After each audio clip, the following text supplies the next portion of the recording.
मेरा नाम ज्योति है। आज मैं आपको अपनी कहानी सुनाने वाली हूँ। आज ही मेरी शादी अमर से हुई है।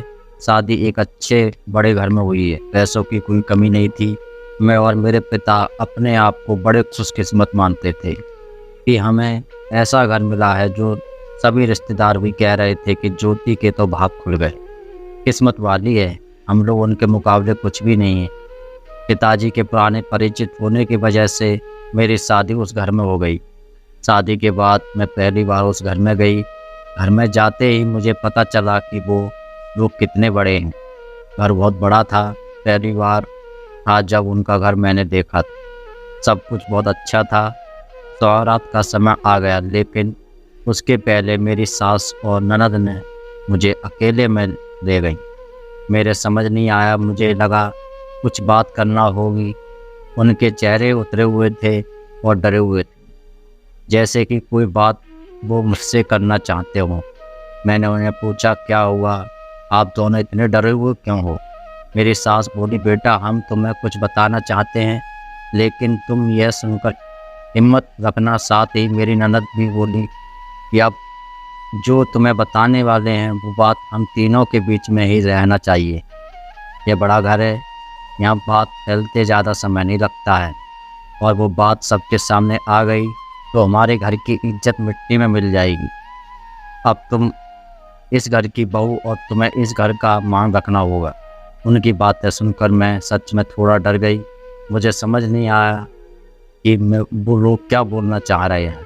मैंने कहा, आप बताएं मुझे क्या बात है। मेरी सास बोली कि बहू मेरा बेटा मर्द नहीं है। उनकी यह बात सुनकर मेरे होश उड़ गए। उन्होंने कहा कि मैं जानती हूँ कि तुम सोच रही होंगी कि फिर हमने तुम्हें क्यों फंसाया, लेकिन हमारी भी मजबूरी है।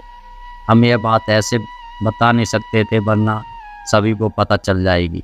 मेरा बेटा रात में अक्सर बाथरूम में ही रहता है और पता नहीं वहाँ क्या करता है।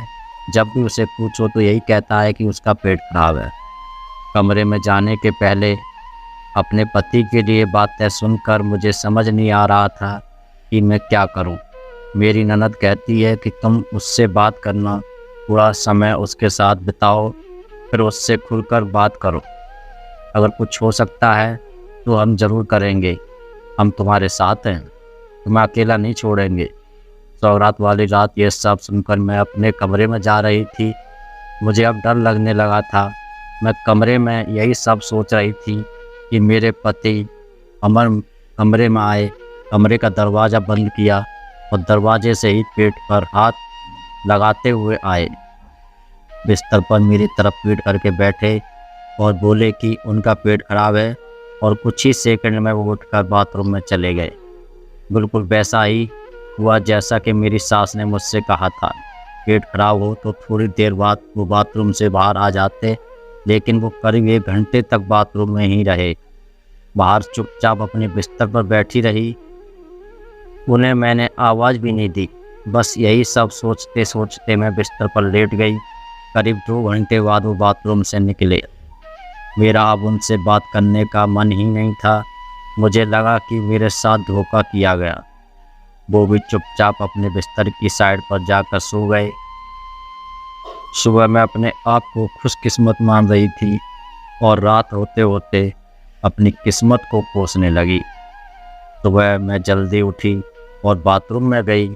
बाथरूम में जैसे ही गई मेरे होश उड़ गए, क्योंकि बाथरूम में एक नई नाइटी थी, साथ ही मेकअप का सामान। यह सब क्या था मुझे समझ नहीं आ रहा था। एक ऐसे इंसान से मेरी शादी क्यों करवा दी? सुबह मेरी सास और ननद ने मुझसे पूछा, क्या हुआ बेटी रात में? मैंने कहा, वही जो आपने बताया था। यह कहकर मैं रोने लगी। मेरी ननद ने कहा, माँ मैं कह रही थी ऐसे किसी लड़की की ज़िंदगी खराब मत करो, लेकिन तुम सभी ने मेरी बात नहीं मानी। अब यह क्या ऐसे ही घुट घुट कर यहाँ रो रहेगी? मेरी सास बोली कि बेटी तू जो भी फैसला लेगी हम तेरे साथ हैं, लेकिन मुझे यह वचन देना होगा कि ये राज तेरे मुंह से नहीं निकलेगा। अगली रात फिर वो कमरे में आए। मुझे अब उनकी तरफ देखने का भी मन नहीं हो रहा था। मैं चुपचाप अपना बिस्तर करके अपनी साइड पर सो गई, क्योंकि अब बात करने को रखा क्या था। उन्होंने अभी तक कुछ बात नहीं की, उसकी वजह से अभी मैं जानती थी। थोड़ी देर वो बिस्तर पर बैठे रहे और फिर उठकर वो बाथरूम में चले गए। मैं समझ गई थी कि वो क्या करने गए हैं। थोड़ी देर बाद बाथरूम से चीज़ें गिरने की आवाज़ आने लगी, कुछ टूटने की। थोड़ी देर बाद आवाज़ रुकी और इस बार वो जल्दी ही बाथरूम से बाहर आ गए। आकर बिस्तर पर सो गए। हमारे बीच कोई बात नहीं हो रही थी। मैं तो यह सोच रही थी कि मैं क्या करूं। यही सब सोचते सोचते नींद आ गई। सुबह जल्दी उठी और फिर मैं बाथरूम में गई, लेकिन इस बार बाथरूम में जब गई तो सब कुछ बिखरा हुआ था। नई नाइटी को फाड़ दिया था, मेकअप का सामान बिखरा हुआ था। बाथरूम में कचरे में एक कागज़ भी था जिस पर लिखा था, टू माई ब्यूटीफुल वाइफ। मेरे मन में अब शक आया कि ये सामान और कपड़े कहीं मेरे लिए तो इन्होंने नहीं रखे थे। लेकिन फिर मैंने सोचा कि मेरी सास और ननद मुझसे झूठ क्या बोलेंगे। अभी मैंने उनसे कुछ बात नहीं की। सुबह मेरी सास और ननद फिर मुझसे सहानुभूति जता रही थी।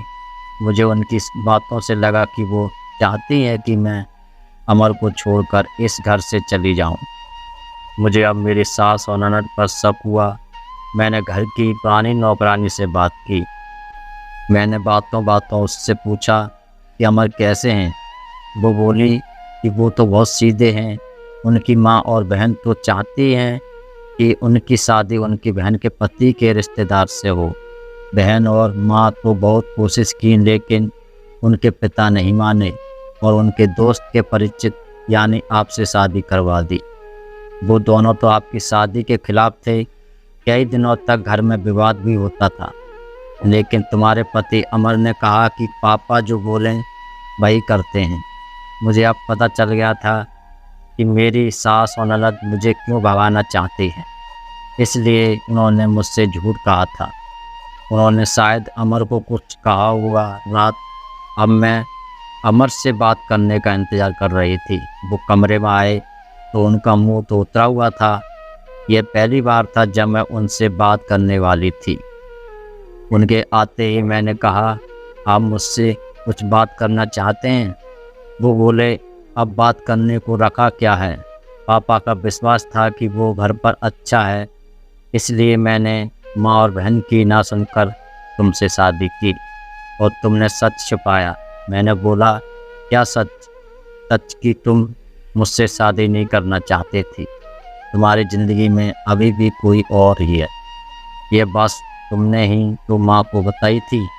घर की इज्जत और पापा के कारण मैं चुप हूँ, कुछ कदम नहीं उठा रहा हूँ।